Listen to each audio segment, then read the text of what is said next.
It started with a breath, one held far too long. Emma Wallace stood in the center of a crowded courtroom, her hand gripping the edge of the defense table.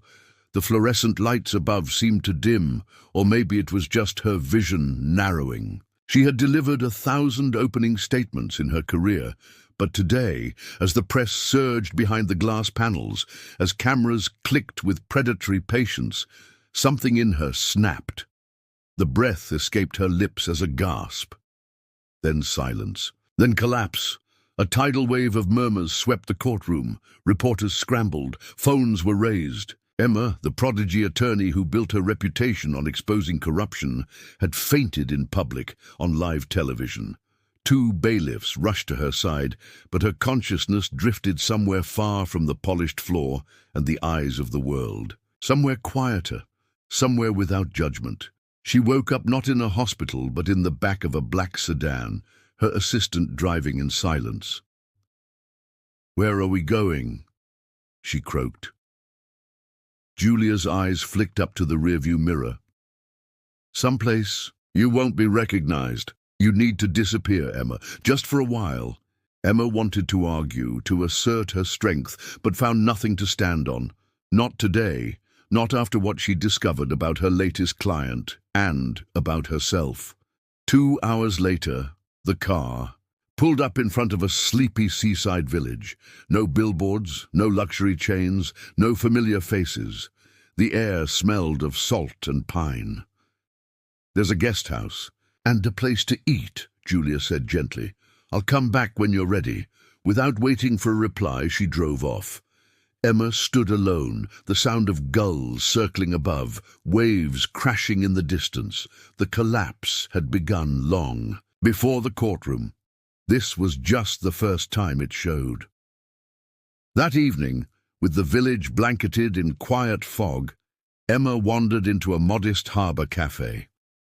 The wooden sign read, "Ariel's Catch."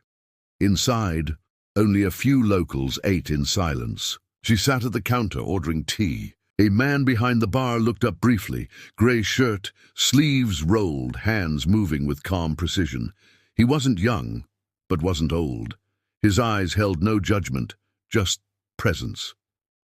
"Tea," she said. "Strong, if possible." He nodded. "Everything here is strong." When he placed the cup before her, their fingers brushed briefly. She flinched. He didn't.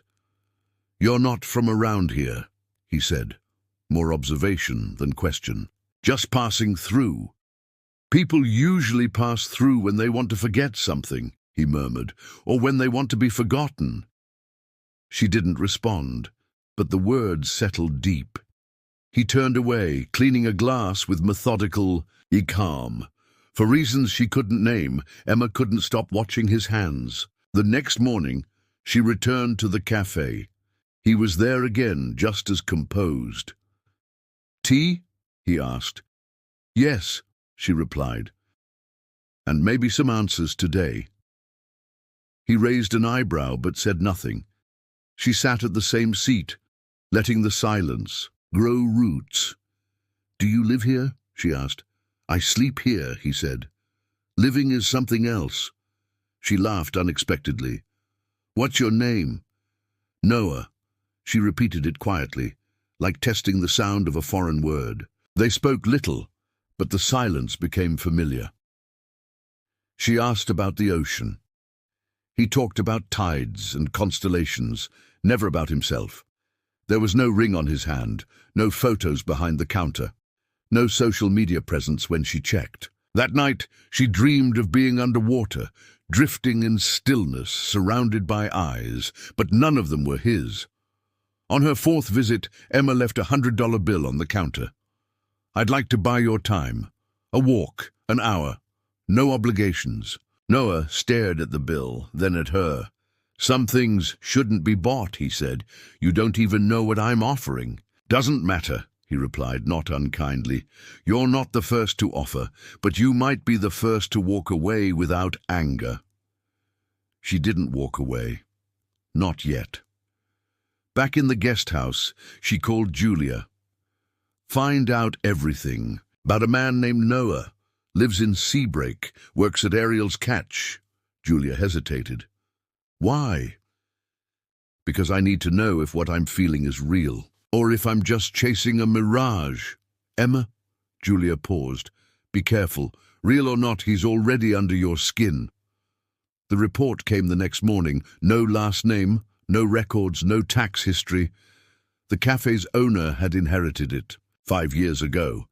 But Noah appeared only 3 years back. No references, no bank accounts, nothing but a driver's license with a false address. He doesn't exist, Julia said. Not in any database that matters. Emma's curiosity flared into something darker. She returned to the cafe that evening. You're not real, she said quietly as he poured her tea. You're a ghost. Noah didn't react. Maybe I am, he said, but ghosts don't lie, they just don't tell you everything. I want the truth, she insisted. He met her eyes, and for the first time, something flickered. Truth is a long walk, Emma. Wear good shoes, she laughed, then cried, then drank the tea he'd made her, and as the last patrons left, she whispered, I think I've already started that walk, whether you join me or not. Noah said nothing, but he refilled her cup anyway.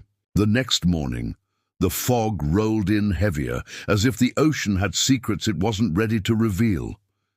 Emma sat on a bench facing the water, watching the tide pull away from the shore like a reluctant goodbye. She hadn't slept. Noah's words looped in her head. Truth is a long walk. What kind of man lives without a name, without a past?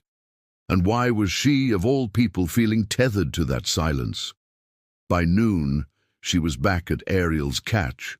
Noah was prepping the kitchen, sleeves rolled up, apron tied loosely around his waist. The smell of butter and rosemary floated through the air. He didn't look surprised to see her. Hungry? He asked. Only for the truth, she replied. He placed a plate of seared fish and grilled lemon in front of her. Start with, and this, easier to digest. She took a bite. It was perfect, just like everything else about him. Emma waited until the cafe emptied again. She pulled out the printed report Julia had sent. 3 pages, sparse, suspiciously clean.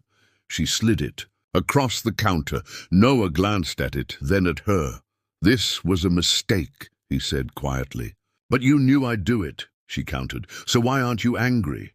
Because curiosity is how you survive the world you come from. And he paused. I didn't survive mine. The silence that followed wasn't peaceful. It was loaded. Who are you, Noah? She asked, voice shaking. He looked down at his hands. A man who once wore expensive suits and couldn't sleep at night. She blinked. Corporate? Worse, he said. Diplomatic. International. Does it matter? It does, if the world thought you were dead. That was the first time he truly reacted. His jaw clenched. Then maybe they were right. Emma stood. You said ghosts don't lie. Then tell me, why Seabreak? Why this life? He looked up, eyes hollow. Because here, nobody asks questions. And I'm tired of answering for things I didn't do, or worse, things I did. The weight of those words hit her like a tide. Did you kill someone? She whispered. No, he said, but I watched someone fall, and I didn't stop it. That night, Emma walked the shoreline alone. The waves whispered things she didn't want to hear. She thought about her courtroom victories, the applause, the headlines. None of it mattered here. All she could feel was the ache of a man carrying an invisible weight, and for some reason she wanted to help carry it. The following day, she brought 2 coffees to the cafe before opening hours. Noah was already there, barefoot on the dock behind the restaurant, watching the sunrise. She handed him a cup. I can't fix what broke you, she said, but I can listen. He took the coffee, sipped, then nodded. Then listen. He told her about Cairo, about the deal that wasn't a deal, about the friend who vanished. After one wrong name was leaked, about the moment he chose silence over loyalty and how silence had followed him ever since. He didn't cry, but his voice cracked just once. That was enough. "So you disappeared," she said. "To punish yourself?" "To protect what was left of me," he answered. Over the next few days they developed a rhythm. Emma helped in the kitchen. Noah showed her how to gut fish, how to knead dough with just the right pressure. Their hands brushed often, their eyes lingered longer, but every time they got close, he pulled back.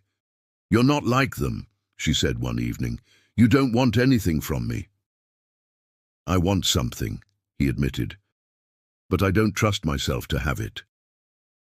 On the 7th day, she found a journal beneath the dock, sealed in plastic.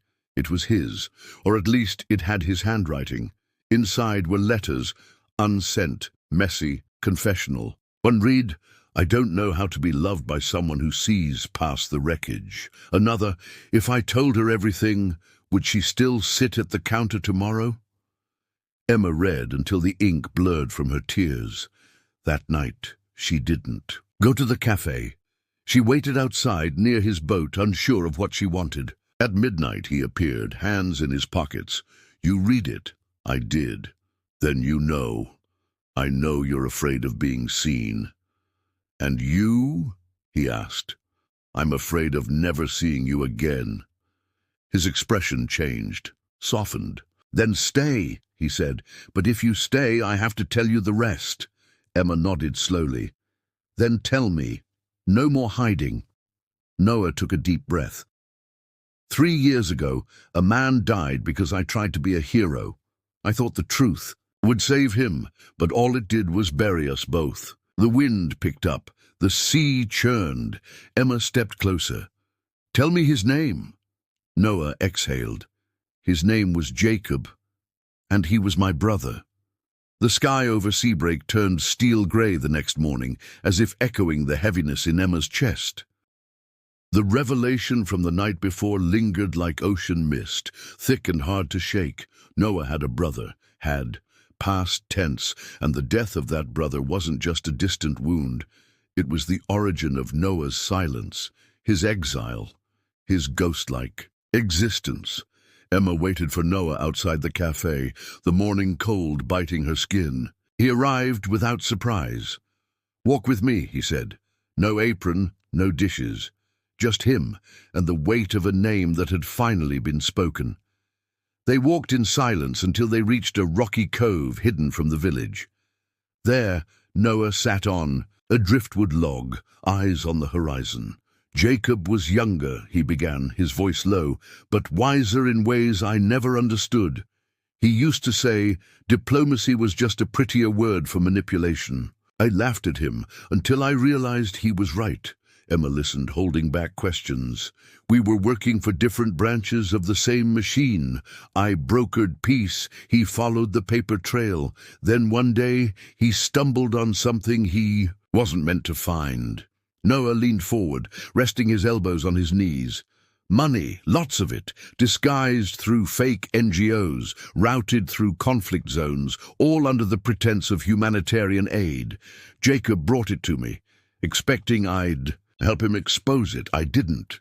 His voice broke. "I begged him to drop it, to walk away. I thought I was protecting him." Emma sat beside him. "But he didn't walk away." "No," Noah whispered. "He pushed harder, and 3 weeks later he was gone. Officially, car accident. Unofficially." He shook his head. "There were no brakes left in the car, just ashes and sealed reports." Emma reached for his hand, but he pulled away gently. "I should have burned those documents. Instead, I buried them." "Where?" she asked. "Not far," he replied. "But even now, I don't know if digging them up will bring justice or more death." Emma nodded slowly. "I've spent years trying to uncover the truth for others. Maybe it's time I help someone protect theirs." Noah met her eyes. "Even if that truth could destroy what you've rebuilt." She didn't flinch, especially then. That afternoon, Emma returned to her guest house to find an envelope. Slipped under her door, no return address, just her name handwritten. Inside, a photo of her and Noah on the dock, taken from afar. and a note. "He's not who you think. Walk away before it's too late." No signature, no threats, just quiet malice. Emma's hands trembled. She burned the photo in the fireplace and called Julia. "Check if anyone's asking about me in Seabreak, and do it fast." Julia's voice was tense.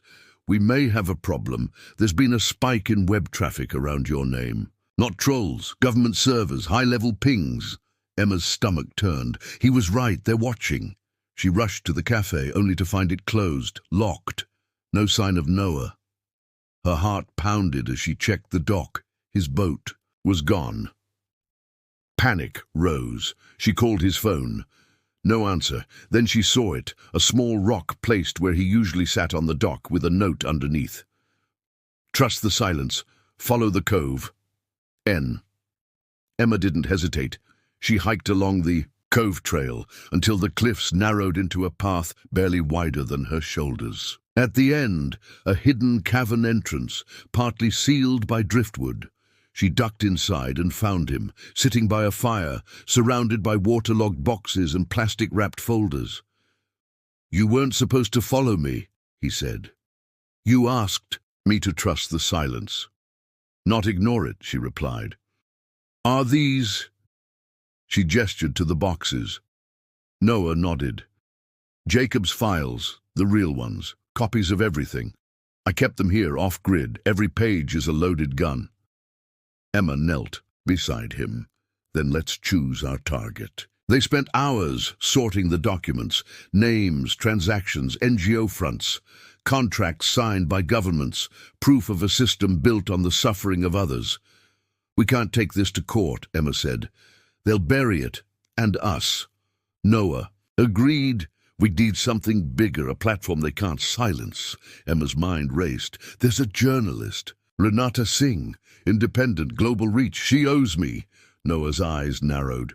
"Will she protect the source?" "She protected me once. She'll protect Jacob's legacy." He handed her a flash drive. "Then take it. If I disappear, make sure this doesn't." Emma took the drive and wrapped her arms around him. "You're not disappearing again." For the first time, he didn't pull away. "I don't want to run anymore," he whispered. "Then stop running," she said. "Run with me instead." And in that dark cave, surrounded by ghosts, they kissed, not out of passion, but out of recognition. Two people stitched together by truth and silence. Emma drove through the coastal fog with her hands clenched on the steering wheel, the flash drive hidden beneath the passenger seat. Every streetlight felt like an interrogation. Her heart raced, but her mind was sharp. She had reached out to Renata Singh with a single coded message. "I'm calling in that favor. Priority, sensitive." An hour later, she received coordinates to a safe house 2 towns over. Renata would meet her there by midnight. At the guest house, Emma packed only what mattered: the flash drive, burner phone, passport. She left a short note for Julia in case things spiraled. "If you don't hear from me in 48 hours, leak everything. Folder, Blue Jay, cloud server." She looked around the small room, realizing she might not return. The walls had started to feel familiar. Safe. Now they felt like a trap. By the time she reached the safe house, a small cabin tucked behind an abandoned vineyard, Renata was already inside, laptop open, sleeves rolled. "Still dramatic as hell," she said with a smile. Emma dropped the flash drive on the table. "This could get us killed." Renata inserted it without hesitation. "Those are the only stories worth telling." As the files loaded, Renata's expression shifted from casual intrigue to rigid intensity. "Oh my God," she whispered. "This isn't corruption, Emma. This is geopolitical terrorism disguised as aid." "Jacob died for this," Emma said quietly, "and Noah's been in hiding ever since." "Who's Noah?" "Someone who matters," she replied. "Someone they're already looking for again." They worked through the night, cataloguing the contents, verifying the metadata, cross-referencing names. At 4 a.m., Renata leaned back. "This is enough to start. A global scandal, but if we go public, there's no coming back." Emma nodded. I've spent my career chasing the truth in courtrooms. This time, I want it to matter outside of one. Renata grinned. You always did have a flair for impact.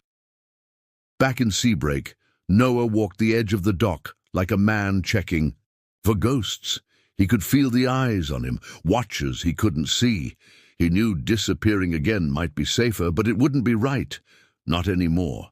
He owed Jacob the truth, but he owed Emma something deeper, the courage to stand beside her, not behind. At sunrise, he returned to the cafe and found the front door ajar. Inside, nothing seemed disturbed, until he saw it, one of the folders from the cavern, now sitting on the counter. A post-it note attached. We're watching. Stay silent. Noah's blood turned cold. He scanned the street, nothing but stillness. But that meant little. Whoever these people were, they didn't knock. He called Emma, voice low. They've been here. Where are you? At the cafe. They left a warning. Then leave. Now. Get to the cove. I'll meet you in 2 hours. No, he said. No more hiding. Noah, I'm not leaving you. We're doing this together. Back at the safe house, Renata had already begun drafting the exposé. We'll go live in 48 hours, she said. International. Outlets, mirrored servers. They'll try to kill it, but it'll spread too fast. Emma nodded but didn't smile. They'll come for us. They'll try, Renata said, but let's make sure it's worth the risk. By evening, Emma returned to Seabreak. She found Noah not at the cove, but waiting at the harbor. You stayed, she said, breathless. So did you. Their reunion was brief, too urgent for romance. We're going public, she said. Renata's publishing. It'll be everywhere in 2 days. Then we need to prepare. For what? For the storm. That night they didn't sleep. They made backup copies, sent out encrypted warnings, called in favors from Emma's legal contacts. It wasn't enough, but it was something. At 3 a.m., the power went out in the entire village. Phones lost. Signal, a calculated blackout. They're isolating us, Noah said. Just like Cairo. We need to leave, Emma said. But just then a knock, 3 soft taps, then silence. She and Noah froze. Another knock. Noah grabbed the flashlight and slowly opened the door. No one. Just a black envelope on the porch. Inside, a phone, powered and unlocked. A single text on the screen. Choose wisely who lives to tell this story. Emma's voice trembled. They're not bluffing. No, Noah agreed. They're warning us. Next time they'll act. Emma stared at the phone, then at Noah. So what now? He looked back with a calm that chilled her. Now we don't run. We make them chase a ghost. Rain swept through Seabreak like a warning. The storm had finally reached the coast, but it was nothing compared to what was brewing beneath the surface. Emma sat by the window of the guest house, clutching the burner phone. Noah stood by the fireplace, arms crossed, his silhouette more stone than man. They hadn't spoken in 30 minutes. The silence wasn't empty. It was anticipation. We can't stay, Emma finally said.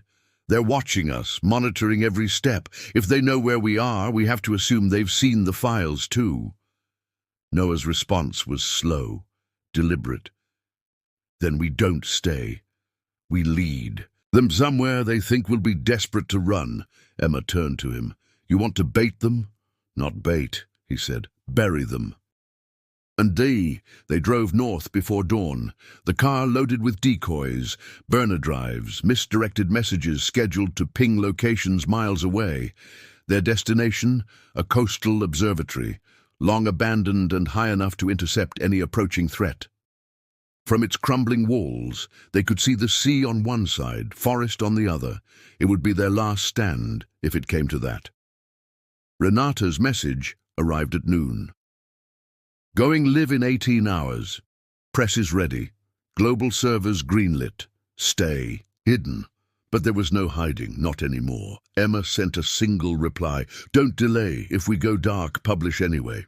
She didn't say it aloud, but she could feel it in her bones. This was no longer a game of exposure. It was survival. As the sun fell, Noah discovered a tripwire at the foot of the observatory's old service trail. It had been set recently. The cord was military grade. "They're here," he muttered. Emma joined him, breath shallow. "How many?" "If they're smart, 2. If they're scared, 10. And what are they now?" "Desperate." At 11:03 p.m., headlights flickered at the tree line. Emma and Noah killed their flashlights and crouched behind a barricade of crates. 3 figures emerged, suited, armed, silent. No insignias, no words, just efficient movement. The lead man raised a scanner. "Heat's fresh," he whispered. "They're close." Emma's grip on the flare gun tightened. Noah leaned in. "You ever shoot one of those before?" "No," she said, "but I argued with 4 Supreme Court justices and won." "Good enough." He handed her a spare drive. "If I go down, you run. You take this to Renata." She didn't argue, but her jaw clenched. "You're not going down." The first agent stepped into the building. Emma stood in the open, weapon aimed, voice calm. "You don't want to do this." The man didn't blink. "Miss Wallace, you've seen too much." "So has the internet," she replied. "One more step and the story goes live. We're not the only ones with copies." "That may be true," the man said, "but we're here to make an example." He raised his weapon, and then the flare gun fired. Light exploded across the observatory, blinding and scorching. Noah surged forward, tackling the second man, disarming him. In seconds, Emma ducked as bullets cracked into the wall behind her. Chaos erupted. It wasn't a shootout, it was a reckoning. When the light faded, 2 men were on the ground, groaning. The third had vanished into the forest. Noah checked the pulse of the first attacker. Alive, barely. "They weren't here to kill us," he said. "They wanted leverage, to capture." Emma crouched beside him, panting. "What now?" "We send a message." Noah dragged the agent's phone from his pocket. It was encrypted, but he knew the structure. Same as before. Standard military routing. He recorded a voice memo. "You found us once. Next time we'll find you. Publish the truth or we do it for you." Then he sent it to the encrypted contact marked Command.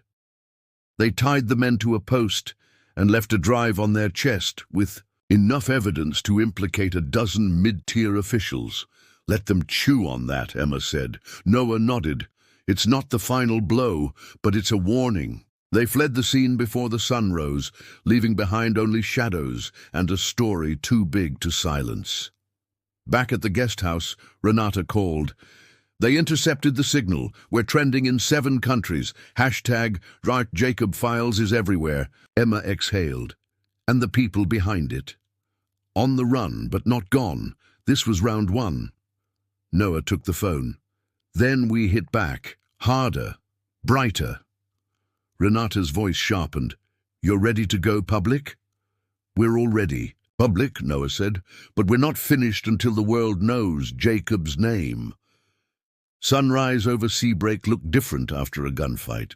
The sky was the same bruised blue. The waves moved in their usual rhythm, but the air, charged with new electricity, felt different. Emma sat at the edge of the bed, phone in hand, scrolling through the news. Every outlet, every language. Headlines screamed from all corners of the internet. The Jacob Files, billions laundered through aid. Ex-diplomat exposes global corruption ring. Where is Noah Ward? Beside her, Noah sipped black coffee, still shirtless. From their escape hours earlier, his back bore a thin scar she hadn't noticed before. She traced it with her fingers. "This?" "Jakarta," he said simply. "Wrong hotel, wrong night, right instinct." She paused. "Why didn't you run again?" "Because you didn't." The silence between them was loaded, but not tense. For the first time in weeks, it was comfort. Renata called at 9:14 a.m. sharp.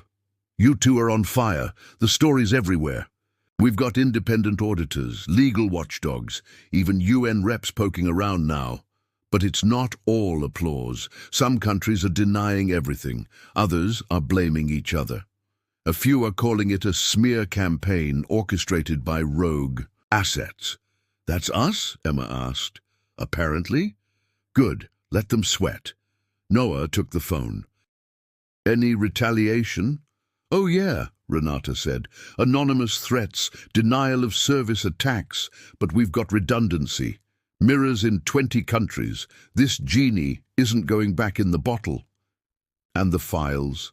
Released in tears. We're only on wave 1. Noah nodded. Then we need to stay ahead of wave 2. They spent the afternoon cross-referencing the next release. This time, it wasn't just money. It was names, politicians, executives, NGOs tied to child labor, weapons laundering, assassinations dressed up as drone failures. Some of these, people will come after us personally, Emma said. Not just send lackeys. Noah agreed. Then we draw the line now. This drop ends careers. The next one ends legacies. That evening, Renata arranged a live video interview. 1 hour pre-recorded, full control. Noah sat in front of the camera, hands folded. My name is Noah Ward, he said, and I have been a coward. He paused. 3 years ago, my brother died trying to tell the truth. I didn't stop him. I didn't protect him. I ran. The camera captured every blink, every crack in his voice, but the truth didn't die with him. It followed me, and now I'm here to finish what Jacob started. Emma watched off camera, tears forming. He wasn't performing, he was confessing.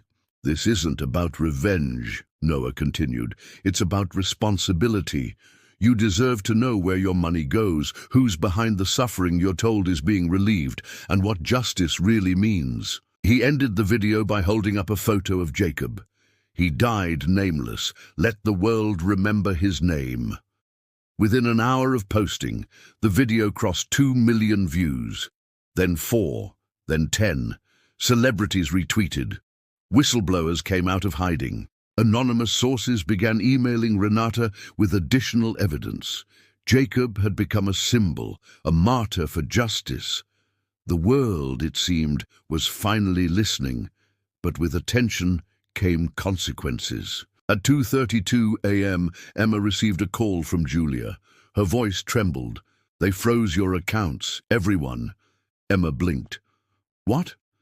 They flagged you under international finance laws, suspected ties to terrorism, aiding digital subversion. I'm sorry, Emma. Your name's on a watch list now. Noah, too. Worse, there's a red notice. Emma slammed the phone down. Interpol. Noah didn't flinch. Expected. They're trying to force our hand, panic us into silence. What do we do now? We go forward into the fire. By sunrise, the second wave of files had gone live.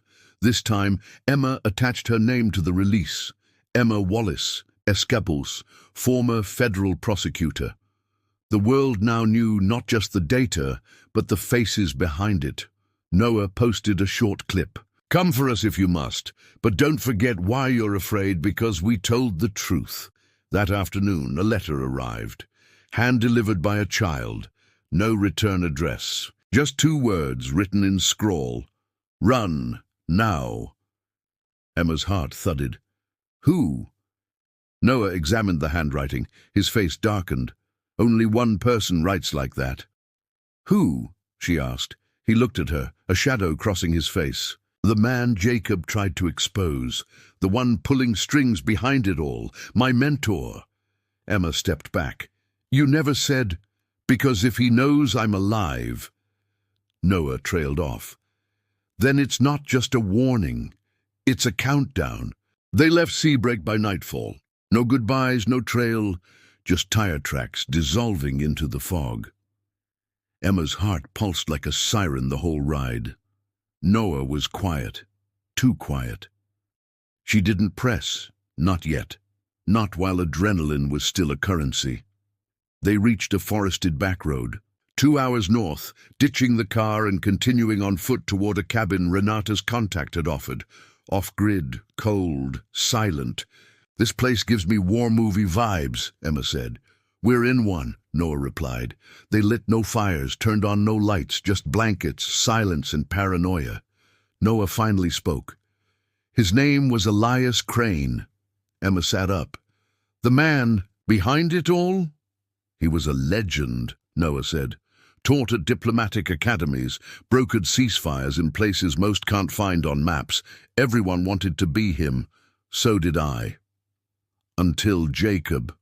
Noah nodded. Jacob followed the money. I followed the man, and I was too blind to see they were the same path. Noah leaned against the wall, voice low. Crane created the network. NGOs, shell companies, all connected. It started with peacekeeping logistics, evolved into resource smuggling, ghost funding, privatized warfare, and when Jacob found out, Crane warned him, subtly, then harshly, then not at all. You think he had Jacob killed? Noah's jaw tightened. I don't think. I know. Emma took a slow breath. If he knows we're alive, we have two choices. Disappear forever, or go straight for him. Noah smiled grimly. Then I guess we're going for him. Do we know where he is? Always. He never hides. That's the trick. He moves in plain sight, lectures, think tanks, global summits. Then we make him disappear publicly. You want to expose him? No. I want him to confess. Renata joined them the next morning. She'd driven through the night, eyes bloodshot, laptop glued to her thighs. You're not going to believe this, she said. A private symposium, Geneva, 2 days from now. Crane is headlining. Une liaison, corporate reps, military delegates, closed doors, but I know someone who can get us in. Emma narrowed her eyes. And what's the catch? Renata grinned. You'll need to be registered under diplomatic alias, as in forged. Credentials, new ID, not just breaking the law, smashing it. We've already done that, Emma replied. Let's finish the job. Noah said nothing, but Emma saw his fingers twitch. He was already rehearsing the conversation in his mind. Geneva was a blur of fog and steel. The conference venue was cloaked in opulence, with armed guards at the perimeter and press held at bay. Emma and Noah entered separately, she under the alias of a Brazilian climate envoy, he as an intelligence analyst from Canada. Their contact, a wiry woman named Sybil, handed them passes. Crane speaking at 3:00, she said. Panel on ethics in emerging conflict zones. Emma scoffed. Irony's dead. Inside, Crane stood like a priest at the pulpit. White beard, sharp eyes, every word polished like marble. Emma watched from the aisle. Noah sat in the back, hood low.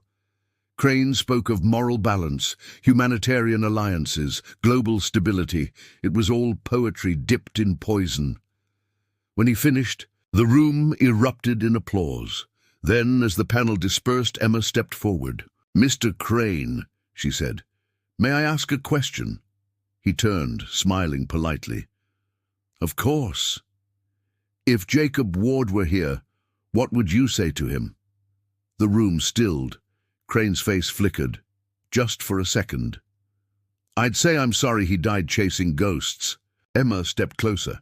And what about the money he traced? The signatures, the fake medical shipments? Security moved, but Crane raised a hand.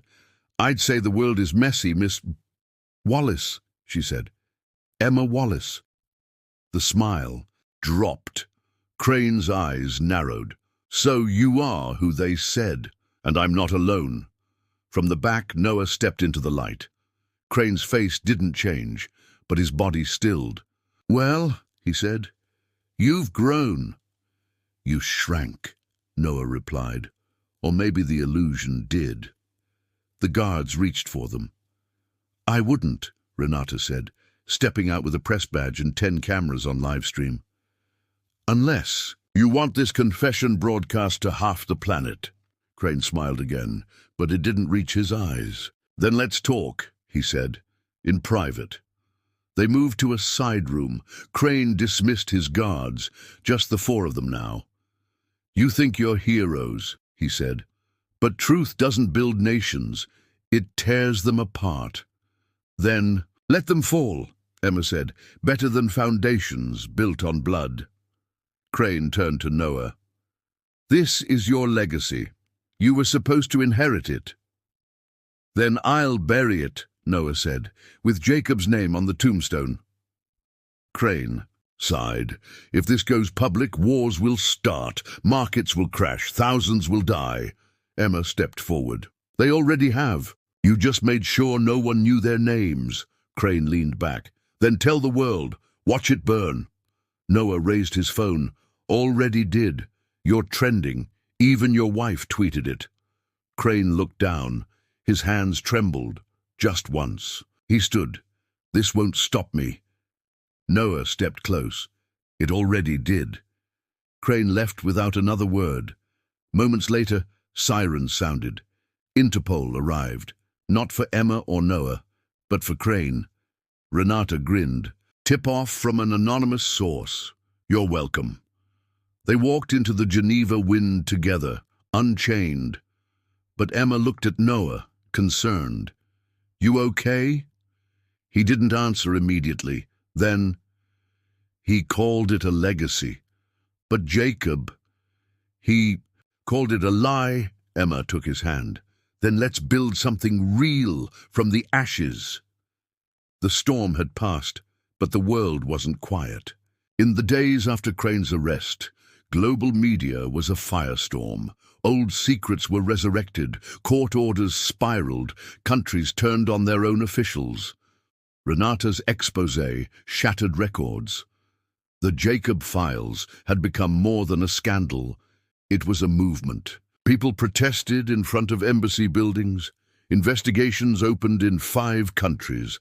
And amid it all, Emma and Noah tried to remember how to breathe. They spent the next week in Lisbon under new aliases, watching the world react from a rooftop, with coffee and headlines. Emma was the calmest she'd ever been, but also the most alert. Noah? He moved like someone unlearning fear. His shoulders had lowered, his voice softened, but his eyes still carried the storm. One morning, as the sky turned lavender over the river, Emma leaned on the balcony rail. Do you regret it? She asked. Exposing everything? Facing him?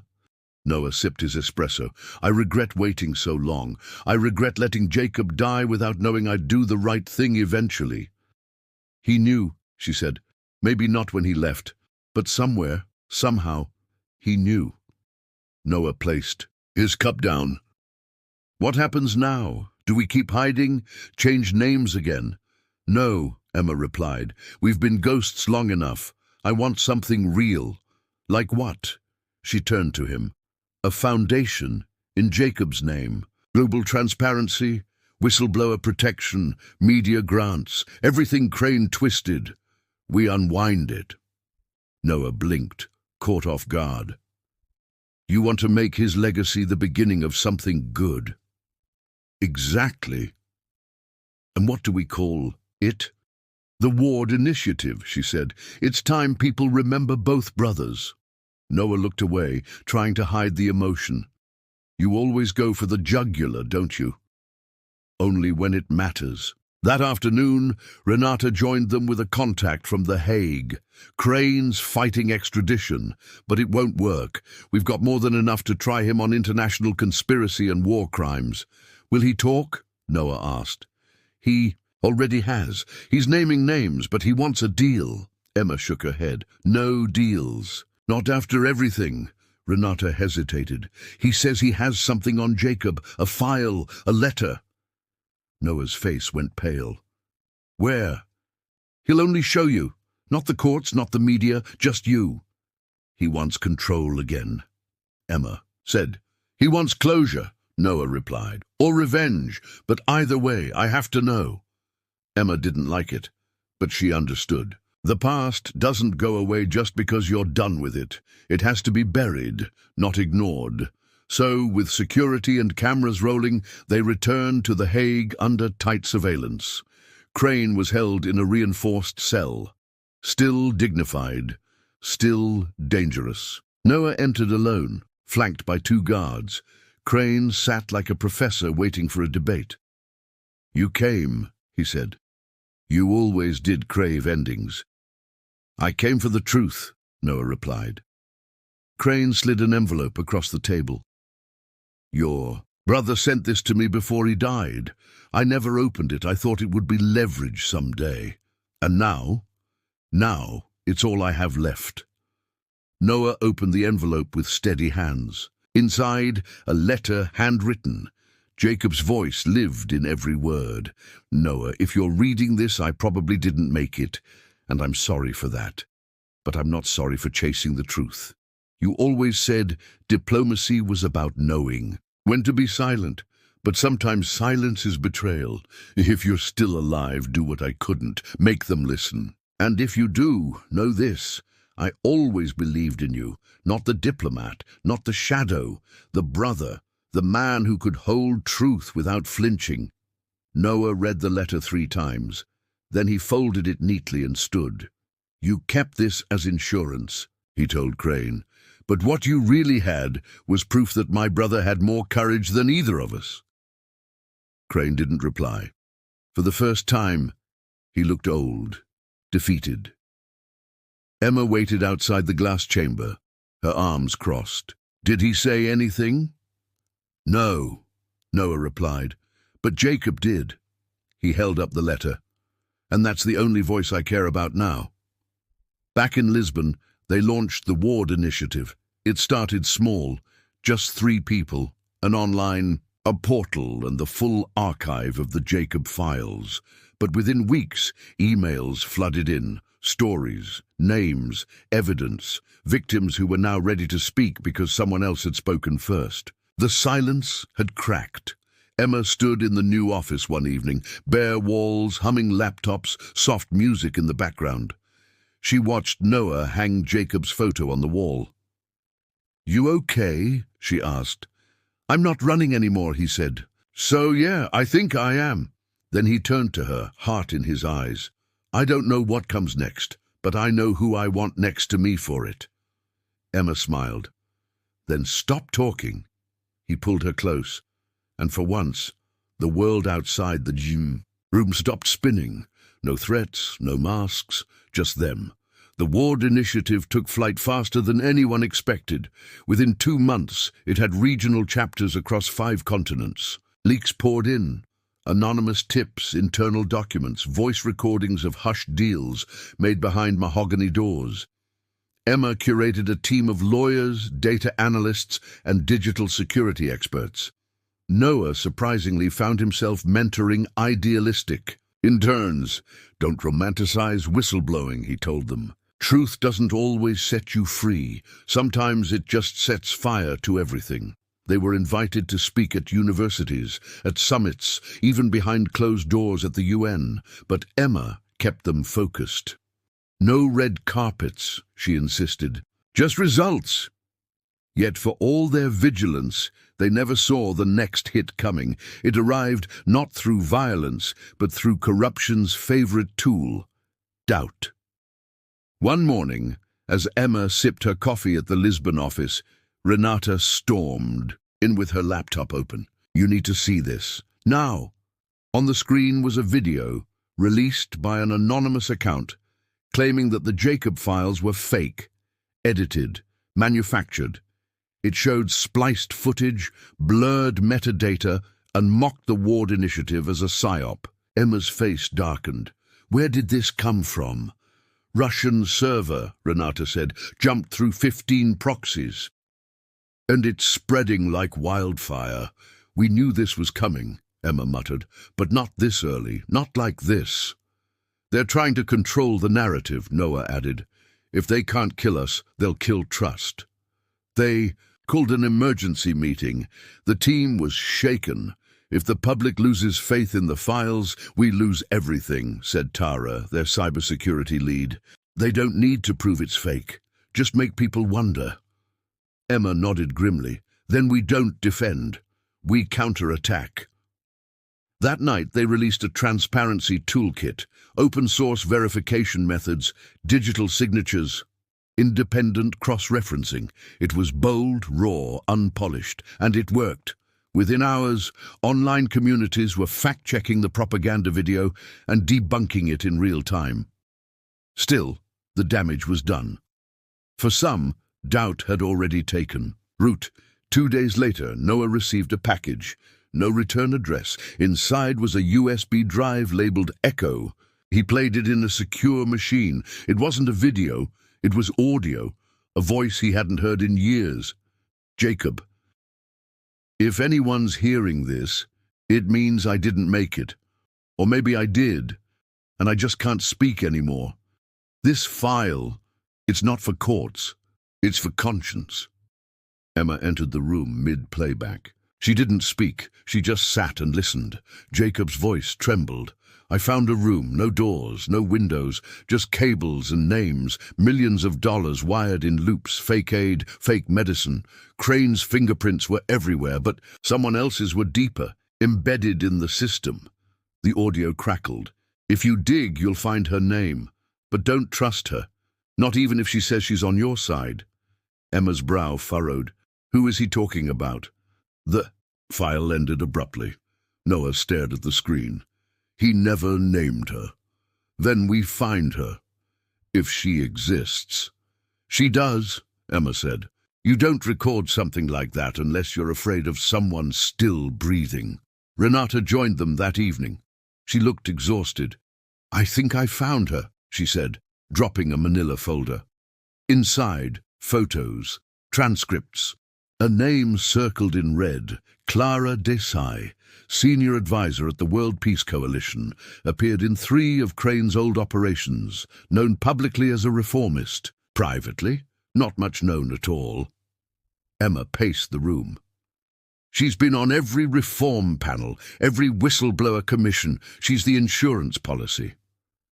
A double agent, Renata said, or the architect above Crane. Noah clenched. His fists. If she's the one Jacob feared most, then we've only scratched the surface. Emma nodded. Then we go deeper. 3 days passed before they secured a meeting. Clara Desai was attending a private gala in Brussels, celebrating global transparency efforts, an irony not lost on any of them. Emma watched the live-streamed event from their Lisbon safe house. She's being honored for ethical diplomacy, Renata said, nearly choking on the phrase. They're giving a plaque to a ghost in sheep's clothing. Noah stood. Behind them, silent. His fingers traced the edges of Jacob's last audio file, like it held heat. She was always there, he muttered. At the policy briefings, the humanitarian audits, I never thought twice. She was too polished. That's why no one suspected her, Emma said. Real predators smile when they enter a room. They made the trip under new aliases, this time with press badges forged by Renata's deep web contact. The gala was sleek, glitzy, a sea of tuxedos and well-fed promises. Clara Desai stood at the center like a sculpted emblem of virtue. Silver hair pulled back, tailored navy suit, calm smile. Her eyes flicked across the room like a hawk scanning the field. Emma approached first. Ms. Desai, Emma Wallace. Clara turned, unfazed. Ah, the storm herself. Funny, Emma replied. I thought I was the clean-up crew. Clara's smile didn't falter. Careful, your hubris is showing. And yours is bleeding, Emma said, slipping her a small earpiece. Private room, now. To everyone. Else it looked like a donor meeting. To Clara, it was a reckoning. Noah waited inside, arms folded, recording devices already activated. Clara closed the door behind her. So, you brought the dead man's brother. We brought a witness, Noah said. And we have questions. Clara sat calmly. Ask, but don't pretend the answers will make you safer. Emma leaned. And Jacob recorded a message, said you were behind it, behind everything. He named Crane, but he feared you. Clara didn't flinch. He should have. Why? Because I taught Crane, she said. I built the framework. He just executed it poorly. Silence crushed the room. Clara adjusted her cufflinks like discussing weather. I created A structure that moved money quietly, efficiently. War zones became opportunities. NGOs became shields. You want me to cry for that? I won't. You murdered aid, Emma spat. You turned suffering into profit. And the world thanked me for it. Noah's voice shook. My brother died thinking he could beat you. He died because he acted alone, Clara said coldly. Courage without leverage is suicide. Emma stepped forward. Then here's our leverage. She placed a drive on the table. 3 servers, 3 continents. If we disappear, your entire house burns. Clara raised an eyebrow. You think that scares me? It should, Emma replied, because your name is going live in less than 72 hours. Tied to every fraudulent grant, every ghost organization. Clara's smile faltered. And if I say, I can help you instead? We don't want your help, Noah said. We want your end. Clara stood slowly. Then you're not the players I thought. You're children with matches. And you're the gasoline, Emma said. Let's see what happens. Clara walked to the door. If you go through with this, you'll be hunted by more than me. Governments, banks, corporations. You'll become symbols. And symbols don't bleed, but they do burn. Let them come, Noah said. At least we'll burn standing up. After she left, Renata entered with wide eyes. You got it all? Emma nodded. Every word, every threat. She won't go down easy, Renata said. She might not go down at all. Then we bury her in truth, Noah said. And this time, we don't wait. That night, they finalized the last chapter of the Jacob Files, The Architect. It would go live in 48 hours. Emma stood on the balcony watching the lights of Brussels blur. You know she'll strike first, she said. She already has, Noah whispered. And it cost us Jacob. I won't let her take you too. They didn't sleep. Not really. The air in the Brussels apartment turned electric, like everything in the room knew time was folding in on itself. The ward initiatives. Servers were preloaded. The exposé on Clara Desai, complete with documents, audio, and her own confession, was scheduled to go live at 7 a.m., synchronized across 20 media platforms. All they had to do was survive the night. At 2:14 a.m., the fire alarms screamed. Emma jolted awake, laptop sliding off her chest. Noah was already on his feet, pistol in hand. False alarm? She asked. Too loud, he replied. Too precise. They grabbed go-bags, shoved hard drives into reinforced sleeves, and escaped down the emergency stairwell. Smoke filled the lower floors. Real this time, not a warning, a purge. Outside, the street glared with flashing lights, but the fire trucks never came. Just black sedans parked on both ends of the block. Renata, who had been 2 floors down, met them in an alley. That wasn't a scare tactic, she said. That was a hit. Desai, Emma muttered. She didn't wait. No, Noah said. She never does. They fled Brussels under forged passports, catching a freight shipment headed to Rotterdam.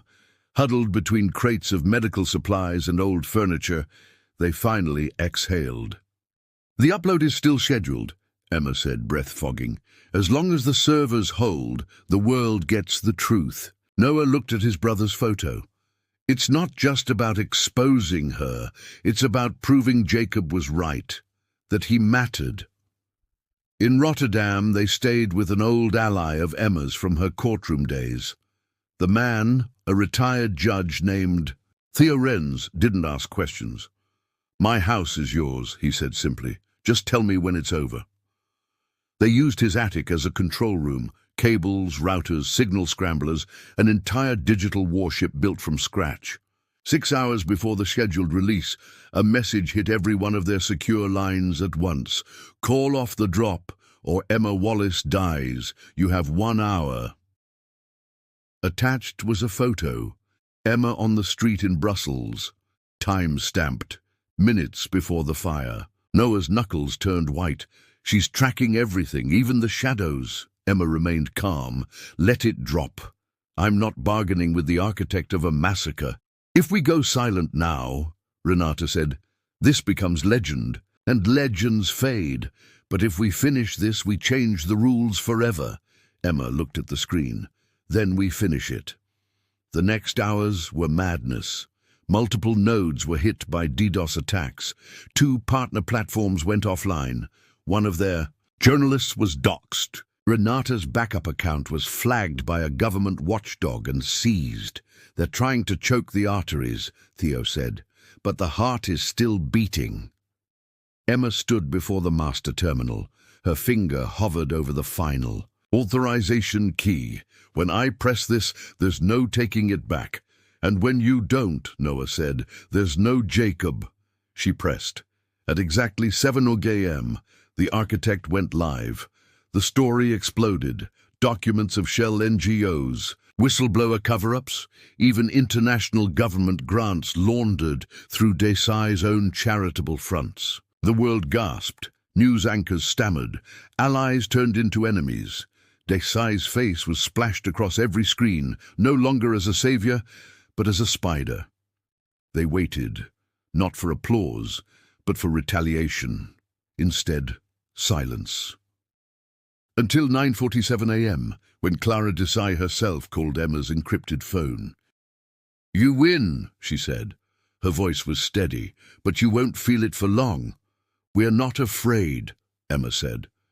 You should be, Desai replied, because when legends die, people look for martyrs, and when they find none, they turn on the ones left behind. She hung up. Emma looked at Noah. That sounded like a threat or a prophecy. Either way, he said, we walk into it together.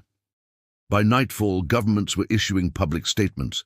Desai disappeared. From public view, arrest warrants were filed, but none reached her. She had vanished like smoke. The world had changed, but not cleanly. The Ward Initiative doubled in size, then tripled, yet every email, every whistleblower file came with a question. Can we still trust anyone? Emma wrote back to one of them, herself. Not everyone is honest, but when someone tells the truth, the world has to meet them halfway, or burn in its own silence. Weeks passed. The chaos faded into structure. Governments created reform task forces. A special tribunal was assembled in The Hague, and the Ward Initiative became something no one had expected, legitimate, funded, recognized, even protected. But Emma knew better. Power doesn't die, it recoils. In the new Lisbon office, modern, sprawling, full of life, Emma moved like a general. She reviewed reports, approved security checks, mentored junior counsel. But beneath her calm, the memory of Desai's last call echoed louder than ever. When legends die, people look for martyrs. Noah, meanwhile, had grown quieter. He spoke less in meetings, spent more time on their private servers, digging deeper into nodes that hadn't gone public. There's more, he kept saying. Clara didn't build this alone. You think she had a partner? Emma asked. No, he said. A successor. One night, Noah found something strange, a hidden document buried in metadata from one of Desai's charities. It was labeled CD2. Inside, memos, encrypted voice files, one directive repeated in different languages. Control the story, not the truth. The signature? A single letter. D. Emma's mind raced. It's not Clara. Then who's D? Noah looked at her, expression unreadable. I have a guess, but you won't like it. He pulled up an old staff list from their earliest donors, back when the Ward Initiative was still a PDF manifesto in a Dropbox folder. One name had appeared quietly, often anonymously. A frequent transfer of funds from an offshore entity. It led to one person, Theo Renz, the retired judge, their host, their shield. Emma's voice faltered. No, he's clean. He protected us. Too clean, Noah said, and too close from the start. Renata cross-checked the banking trail. It's airtight. He channeled donations through shell companies, then reported them as estate gifts. But the money, It came from Desai's second-tier accounts. He wasn't a bystander, he was her insurance. They confronted Theo the next morning in his garden, where he trimmed bonsai trees like time didn't exist. "I was wondering when you'd connect the dots," he said without fear. "Why?" Emma asked, her voice sharp. "Why help us only to sabotage us?" "Because Desai knew the world wasn't ready for this truth," he replied. "And when you proved her wrong, she needed a failsafe, a friendly face among your angels." "You're admitting you were part of it?" Noah asked. Theo smiled. "Not part, observer, moderator. You lit the fire. I kept it from burning the house." "Whose house?" Emma demanded. "Yours or theirs?" "The world's," he said simply. "You think it bends for justice, but it doesn't. It snaps." Emma stepped forward. "You don't get to hide behind philosophy. People died." "Yes," Theo said softly. "But you're alive, and so is your cause. That's what matters, isn't it?" Noah reached into his coat and pulled out a recorder. "This confession's enough to finish you." "No," Theo said. "It's enough to start another fire, but you'll find the world is colder without me. Be careful where you aim next." They walked away, hearts heavy. "What do we do now?" Emma asked. "We don't publish," Noah said. "Not yet. Let him think he survived. And when we do, we wait for the right moment. And we make sure the world listens all over again."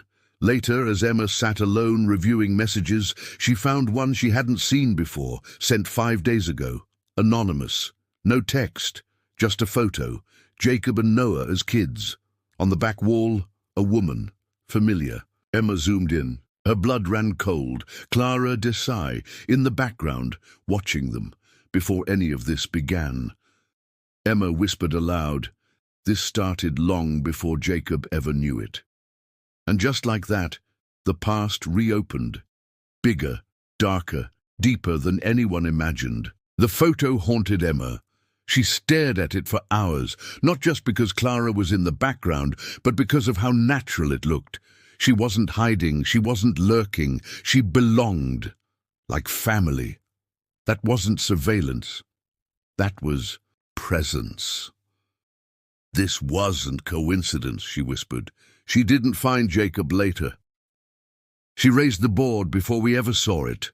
Emma called Renata immediately. "I need everything on Desai from 25 years ago, before the wars, before the NGOs, school records, property, employment, all of it." Renata hesitated. "You think she was planted in their lives?" "No," Emma said. "I think she built their lives." Within hours, Renata delivered a timeline. Clara Desai had been stationed in Cairo in the late 90s, diplomatic observer attached to a multi-agency task force on counter-terrorism. One of her initiatives? A youth program for gifted students. The Ward brothers were both enrolled, Jacob in data analysis, Noah in negotiations. Noah sat beside Emma as she traced the documents. "She knew us," he said. "Before we became anything, she curated us." "You weren't protégés," Emma replied. "You were projects." "This wasn't about protecting systems," Noah added slowly. "It was about designing them from children. She made us the instruments of her future." Emma dug deeper. Desai's task force had operated under a joint directive, codename Nightingale, mostly buried, never fully disclosed. But the key document they found listed only 2 surviving graduates from the final phase of the program, Noah Ward, and someone listed simply as Asset 9. Emma leaned back. "Who's Asset 9? Renata's voice on speaker said what none of them wanted to. "That was Jacob." The room fell into silence. Emma stood. She made them opposites on purpose. One to break systems, one to protect them. She knew one would die and the other would become the storyteller. "She made us the story," Noah whispered. "She needed a myth that people would believe. Jacob the martyr, me the messenger." Her fingerprints were on every narrative. Emma turned to the whiteboard and erased everything they had mapped over months. We've been playing inside her architecture the whole time, even the leaks. She wanted them. This wasn't collapse. It was sacrifice, a larger reboot. Then what's the real goal, Renata asked. Control, Emma said, not of corruption, of awakening. They had to move fast. The initiative's influence had grown so rapidly that it was being eyed by global advisory panels. And Clara, still missing, still watching, no doubt. Emma made a call to a former contact in intelligence. I need facial trace data. Lisbon, Brussels, Geneva, from the last 90 days. When the photos came back, Emma's breath caught. Clara had been seen, but not where they expected.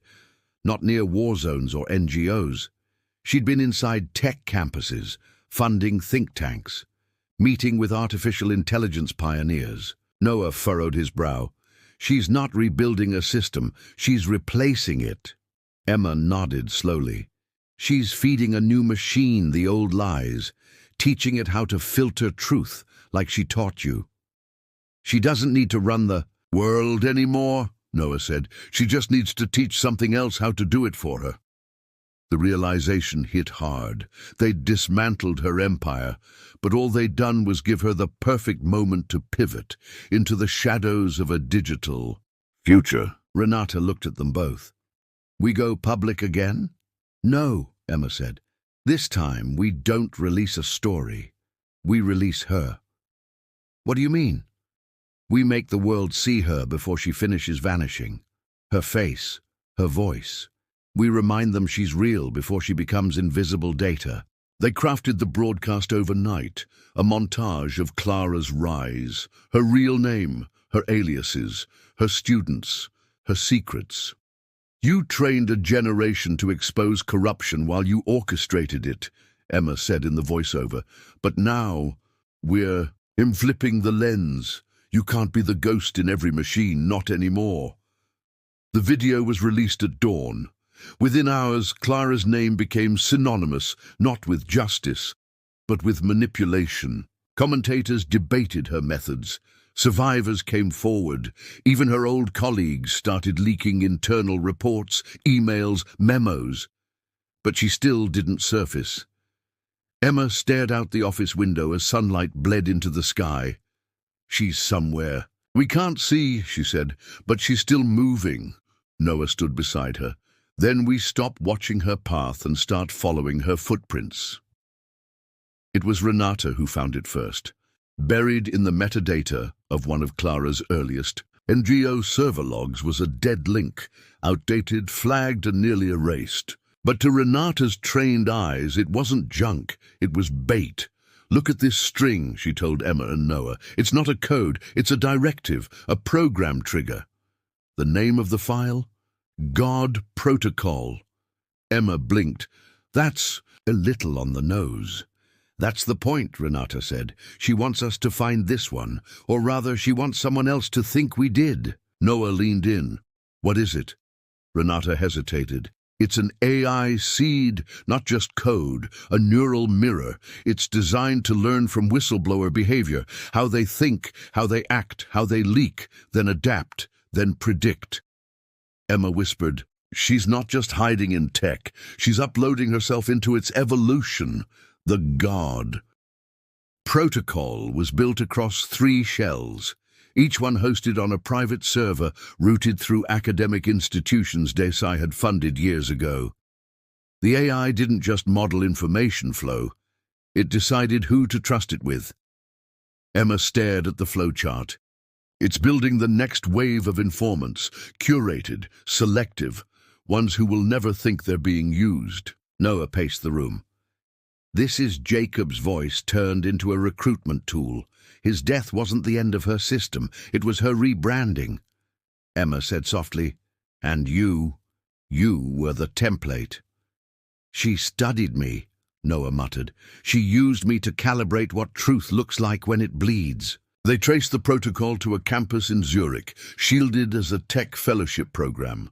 No direct ties to Clara, but 3 of the board members had been in her first advisory circle. Emma didn't wait. She booked tickets. We need eyes on that server.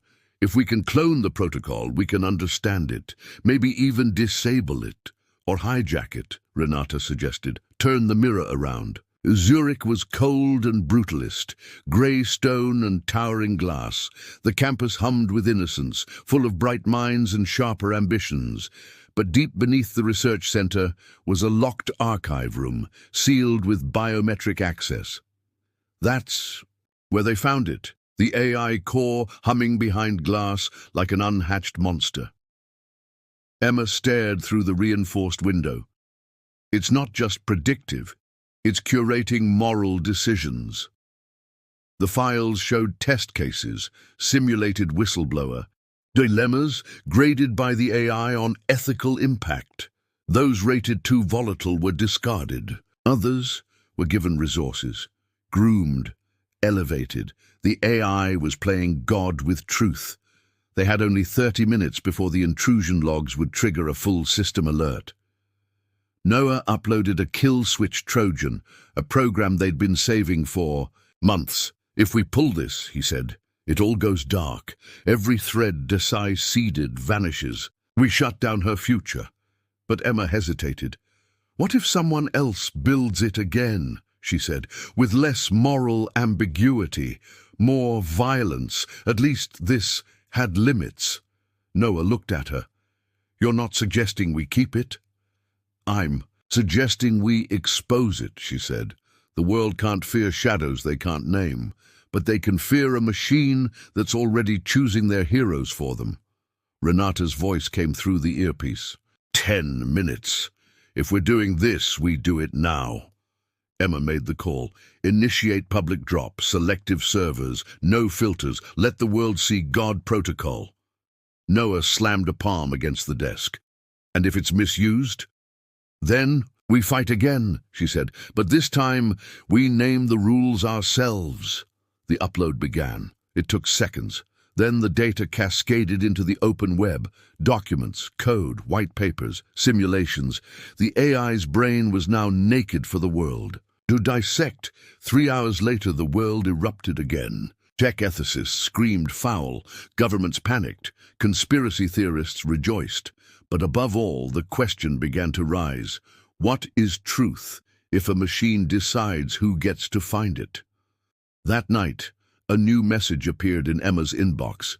No subject, no name, just a single line. I told you the story was never yours. Emma knew who it was. She replied, then let's write the last page together. The world was no longer debating whether Clara Desai had existed. They were now arguing whether she was gone. After the God protocol went public, Desai disappeared. Again, this time not just from cameras, but from the very systems that once carried her. No digital footprints, no travel logs, no voice, like she had dissolved into the network she once fed. Some believed she had died. Others said she had become something more dangerous, a myth embedded into infrastructure. Emma stood in a conference hall in The Hague, staring at a panel of officials, reporters, digital activists. Behind her, a screen displayed the words, "The Architects of Truth." She was the keynote speaker, but her hands trembled not from fear, but from the weight of it all. The war on truth isn't won with exposure, she said aloud. It's won by never forgetting who almost buried it. She walked off stage to quiet applause. In the crowd, Noah watched her with something close to reverence. You were always the sharper weapon, he said softly, and you were always the blade that chose when to cut, she replied. They didn't smile, but they understood. Later, they returned to Lisbon. The Ward Initiative had grown into a global coalition. Hundreds of reports a week, thousands of people using their platforms. Jacob's name adorned the central mural, etched into stone, eternal. But even as they built memorials, Emma sensed something unfinished. One night, while reviewing flagged intel, a file surfaced. Untraceable origin, high clearance, marked Confessional 1. Inside was a video. Clara Desai, older, gaunter, a cave of a woman. But her voice, still steel. If "You're seeing this, it means I've allowed you to," she began. "This isn't a goodbye. It's a warning. You think the world is rebalanced. It isn't. I didn't invent corruption. I taught it how to survive exposure." Emma watched in silence. Noah joined halfway through. "Truth will always need messengers," Desai continued. "But every messenger becomes a symbol, and symbols die the moment they're worshipped." She leaned in close. "So ask yourselves this. When the next Jacob dies, who will you send next? And what lies will you allow in the name of transparency?" The video ended. Emma exhaled slowly. "She knew," Noah said. "She knew we'd win, and she planned for it." "No," Emma replied. "She knew we'd think we won." Renata called from their server room. "The file's causing echo leaks. Thousands of low-level users are replicating it. It's spreading like she wanted it to." "Then we cut it," Emma said. "Every node, every mirror. And when someone uploads it again, let them. But we don't feed it. Not again." That night, Emma and Noah sat in the courtyard of their building, a single candle lit between them. "What do we call what comes after this?" Noah asked. "Is it peace?" Emma looked at the flame. "No, it's pause. Peace is a myth, just like she was. But pause, that's when people choose what happens next." Noah nodded. "And if we made the wrong choice," Emma didn't look away, "then someone else will stand where we are now and choose better." A bird chirped in the stillness. Somewhere far away, another secret began to crack. But for now, silence reigned. Not from fear, but from a story that had, at last, been told. Wow, what a story, right? I'd love to hear what you thought. Drop a comment, rate it from 1 to 10, and tell me where you're watching from. And hey, don't forget to subscribe and check out the other stories we have on the channel. There's so much more waiting for you.